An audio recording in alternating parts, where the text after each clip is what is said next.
नमस्कार, मी करिश्मा. एलव्ही न्यूजच्या बातमीपत्रामध्ये आपल्या सगळ्या दर्शकांचे अगदी मनापासून स्वागत. आपण पाहत आहात एलव्ही न्यूज.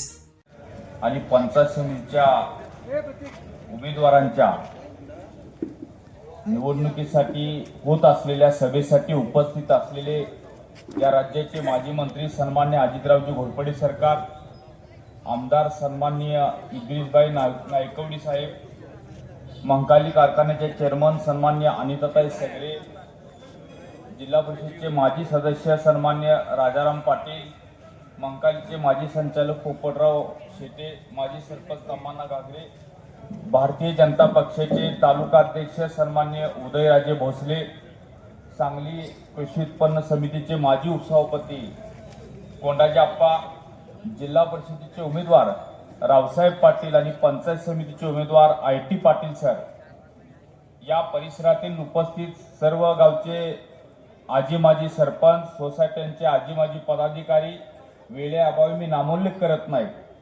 आपण सर्वजण उपस्थित. खरं तर जिल्हा परिषद आणि पंचायत समितीच्या निवडणुका या 8 ते 9 वर्षांनी होत आहेत. काही कारणं असतील, ओबीसी आरक्षण असतील, न्यायालयातल्या सुनावण्या असतील आणि त्यानंतर निवडणुकीसाठी आपल्याला जिल्हा परिषद पंचायत समितीला मतदान करण्याची संधी मिळत आहे. खरं तर निवडणूक सुरू झाली आणि आपल्या पक्षाचे नेते सन्माननीय अजितदादा पवार यांचं विमान अपघातामध्ये निधन झालं. खरं तर दादा त्यावेळेला बारामती तालुक्यातल्या सभा करायलाच निघाले होते आणि बारामती विमानतळावर विमान उतरण्या अगोदर त्यांचा अपघात झाला, निधन झालं. माझी तुम्हाला एवढीच विनंती आहे की दादांना खऱ्या अर्थानं श्रद्धांजली आपण व्हायची झाली तर या राष्ट्रवादी काँग्रेस पक्षाच्या उमेदवारांना घड्याळ चिन्हावर मतदान करून बहुमतानं मोठ्या फरकानं विजयी करावं अशी मी माझी भावना व्यक्त करतो. खरं तर भारतीय जनता पक्ष, राष्ट्रवादी काँग्रेस पक्ष, जनस्वराज्य अशा महायुतीच्या वतीनं हे उमेदवार आपल्या समोर आलेले आहेत. या उमेदवारांच्या प्रचारासाठी या पॅनेलचं नेतृत्व करतायत या राज्याचे माजी मंत्री सन्मान्य अजितरावजी घोरपडे सरकार, सांगलीचे माजी खासदार सन्मान्य संजय काका पाटील, मंकाली कारखान्याचे चेअरमन सन्मान्य अनिताताई सगरे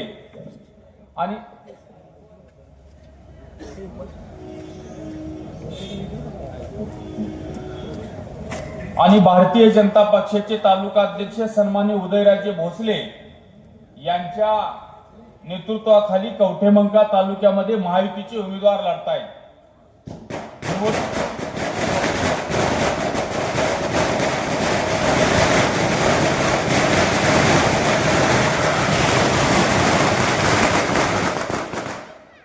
निवडणूक जाहीर झाली आणि आदरणीय महाराष्ट्राचे लाडके उपमुख्यमंत्री, राष्ट्रवादी काँग्रेस पक्षाचे अध्यक्ष आदरणीय दादांचं निधन झालं. आपण या दुःखातून सावरून सर्वजण या निवडणुकीला सामोरे जातोय. माझी आपणा सर्वांना कळकळीची विनंती आहे, 2 मिनिटं उभा राहून आपण सर्वजण दादांना श्रद्धांजली अर्पण करूया आणि पुढची सभा आपण चालू करून ठेवूया.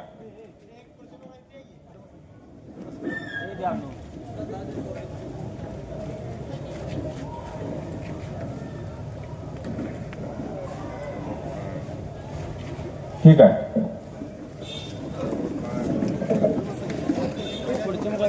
नऊ वर्षानं होणाऱ्या जिल्हा परिषद आणि पंचायत समितीच्या निवडणुकीसाठी सर्व मतदारांना विनंती करतोय, पुढे येऊन बसून घ्यायचं आहे.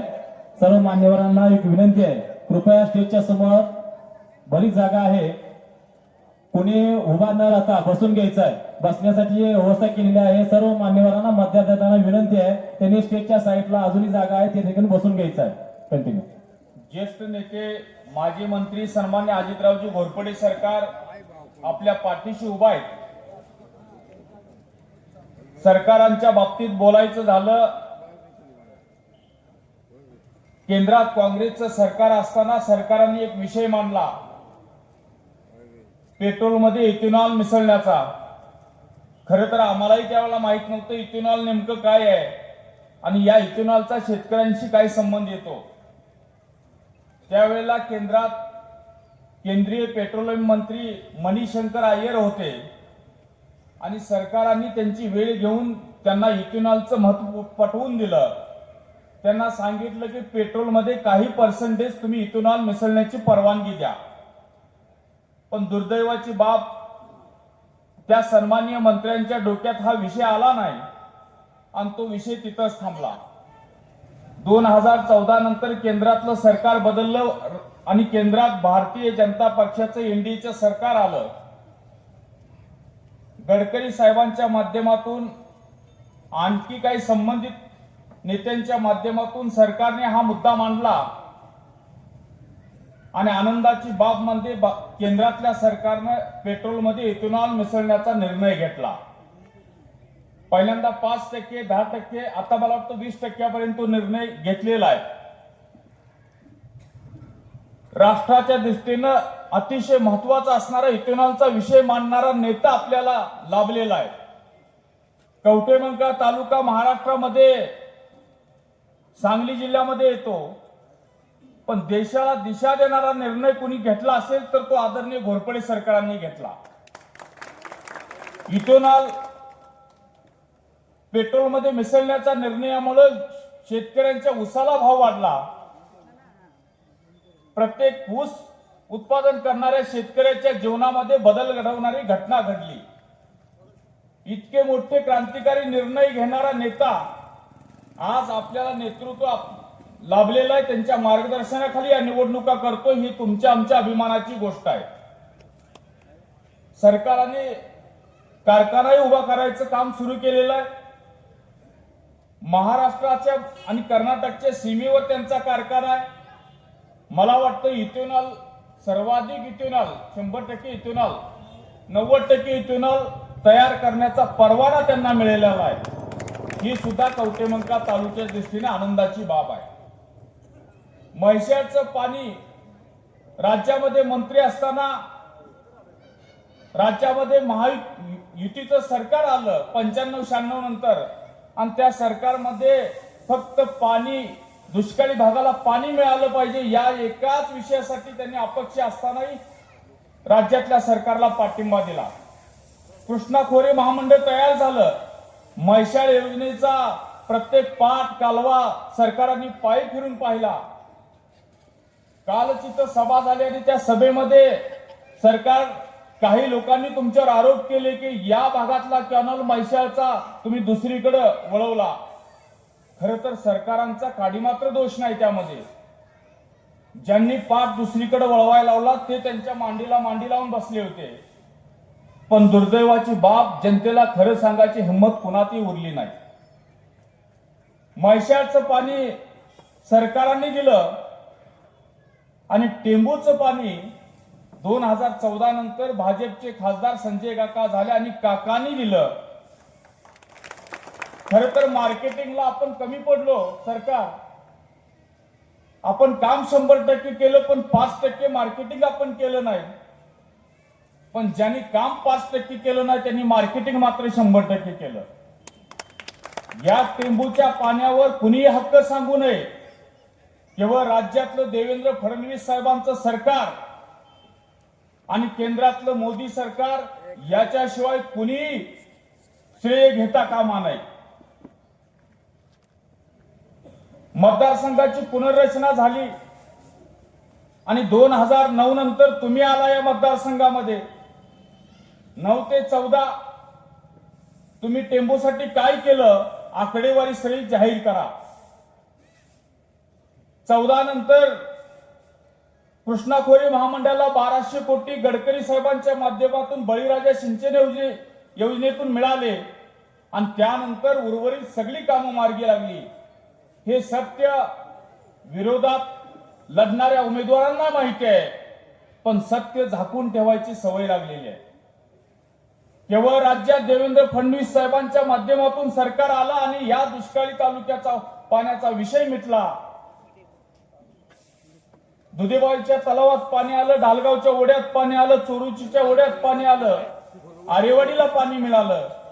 या पाण्याचं पेटेंट फक्त भारतीय जनता पक्ष आणि महायुती सरकारला आहे. याचा श्रेय कुणीही घेऊ नये आणि श्रेयवादावर पुन्हा कुणीही बोलू नये. महंकाली कारखान्याच्या माध्यमातून या तालुक्यामध्ये काही चांगली कामं घडली. स्वर्गीय नानासाहेब सगळ्यांनी नेतृत्व केलं, स्वर्गीय विजयराव अण्णा सगळ्यांनी नेतृत्व केलं.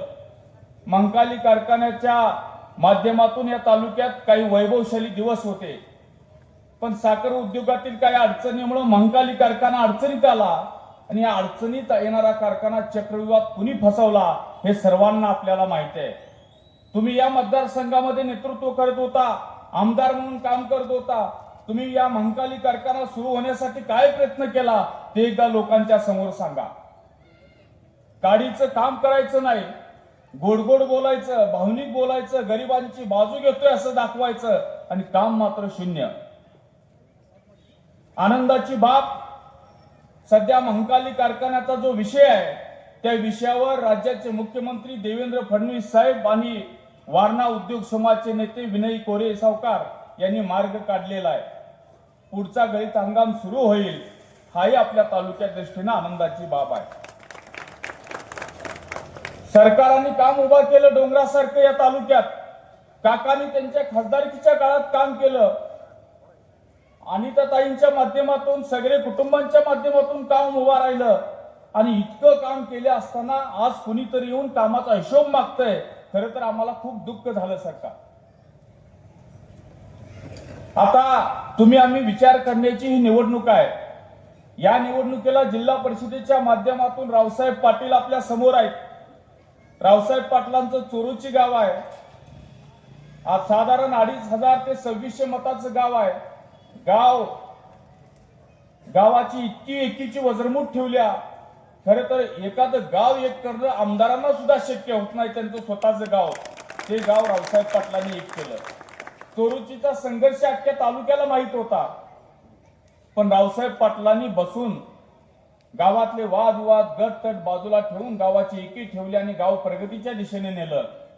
गावामधली कामं अतिशय चांगली केली, आदर्श कामं केली. गरीबातला गरीब घटक कोण असेल तर श्रावणबाळ योजना, संजय गांधी योजनाचा ज्यांना लाभ मिळतो तो समाजातला शेवटचा घटक आणि त्या घटकाला न्याय देण्याचं काम रावसाहेब पाटलांनी केलं. या तालुक्यामध्ये सगळ्यात जास्त संजय गांधी आणि श्रावणबाळ योजनेचे पैसे कोणत्या गावाला जात असतील तर ते चोरूचीला जातात. गरिबांची बाजू घेणारी माणसं आहेत. मग अशा माणसांना आपण निवडणुकीच्या काळामध्ये उमेदवारांची तुलना करून न्याय द्यायचा का नाही हा सवाल मतदारांच्या समोर आहे. पुढच्या काळामध्ये रावसाहेब पाटील आपल्यासाठी रात्रीचा दिवस करून काम करतील. रावसाहेब पाटलांचा ठेकेदाराचा धंदा नाही, रावसाहेब पाटलांचे दारूचे गुत्ते नाहीत, रावसाहेब पाटलांचा मटक्याचा अड्ड्याचा व्यवसाय नाही. रावसाहेब पाटील फक्त 24 तास गरीब समाजातील गरीब माणूस, सामान्य माणूस, उपेक्षित वंचित माणूस यांच्यासाठी काम करणारा माणूस आहे आणि या माणसाच्या पाठीशी उभा राहणं, ताकदीने उभा राहणं हे आपलं काम आहे. स्वर्गीय अजितदादांचं निधन होण्यापूर्वी एक आठवड्यापूर्वी एका सभेत स्टेटमेंट आलं सरकार की ठेकेदारांनी ठेकेदारी करावी, राजकारण करू नये. तर दादांचं मत योग्य होतं. एकीकडे तुम्ही धंदाही करणार, दुसरीकडे राजकीय क्षेत्रावर अतिक्रमण करणार आणि धंद्यासाठी तुम्ही राजकारण करणार, हे कुठेतरी थांबलं पाहिजे. ज्याला खरोखर समाजाची सेवा करायची आहे त्या माणसानंच या क्षेत्रात आलं पाहिजे. दुसरे पंचायत समितीचे उमेदवार आहेत सन्माननीय आयटी पाटील सर. त्यांनी वसंतदादा विद्यालयामध्ये मुख्याध्यापक म्हणून काम केलं. 25-30 वर्षाच्या त्यांच्या विद्यालयातील सेवेच्या काळामध्ये त्यांचं काम काय आहे या परिसरातील त्यांच्या हाताखाली शिकलेली विद्यार्थी सांगतील. ते मुख्याध्यापक असताना कुठेतरी टाइमपास करत आपल्या कामाकडे दुर्लक्ष करत बसत नव्हते. कामावर अतिशय चांगलं त्यांचं प्रेम होतं, निष्ठा होती. सकाळी 9ला ते ऑफिसमध्ये जायचे. त्यांनी या परिसरात विद्यार्थी चांगली घडवलेले आहेत आणि त्यांचं फळ त्यांना आता मिळणार आहे. असं म्हणतात की चांगलं काम केलं तर त्याचं फळ मिळतं, ते फळ आता सरांना मिळेल. आणि असा माणूस 24 तास आता मोकळा वेळ असणारा माणूस आपल्याला पंचायत समितीला उमेदवार म्हणून मिळालेले आहेत. सरांच्या पाठीशी सुद्धा आपण ताकदीने उभा राहिलं पाहिजे. हे उमेदवार आपले महायुतीचे आहेत. राज्यात सरकार आहे. राज्यातलं सरकार आपल्याला प्रत्येक आपल्या घरातल्या माता भगिनीला महिला 1500 रुपये देतं. शेतकऱ्यांना पेन्शन देतं. आपल्या घरात एखादा माणूस आजारी पडला तर त्याला 5 लाखापर्यंत मोफत उपचार देतं. राज्यातलं केंद्रातलं सरकार आपल्या पाठीशी आहे. संजय काका घोरपडे सरकार आणि अनिताताई सारखी माणसं आहेत. आणि अशी माणसं असताना आपण कोणत्या उमेदवारांना मतदान केलं पाहिजे हे मतदारांनी आता विचार करण्याची गरज आहे. आमदारांचं नागपूरच्या अधिवेशनातलं भाषण आहे कालच्या की मी विरोधी पक्षात असल्यामुळे मला फंड मिळत नाही. हे राज्यातल्या प्रत्येक विरोधी पक्षातल्या आमदाराची व्यथा आहे. आमचे तालुका अध्यक्ष उदयराजे भोसले यांना जेवढा फंड मिळतोय तो फंड इथल्या आमदारांना मिळत नाही. मग आता आपण विचार करायचा का नाही? प्रगतीच्या मार्गाने विकासाच्या मार्गाने आपण जायचंय का नाही? का केवळ राजकारण आणि कुणाची तरी जिरवायची म्हणून मतदान करायचं आहे? हे विचार करायला लावणारी ही निवडणूक आहे. काल इथल्या आमदारांनी ढालगाव पेठेतल्या कायदा सुव्यवस्थेवर प्रश्न व्यक्त केला की ढालगावमध्ये खंडी उकळणाऱ्यांचा बंदोबस्त करू. खरं तर ढालगावमध्ये कुणीच कुणाकडनं खंडी आतापर्यंत घेतली नाही कुठल्याच व्यापाऱ्याकडून. पण ढालगावची माती इतकी भुसभुशीत नाही की कुणी यावं इथं खंडी उकळावी.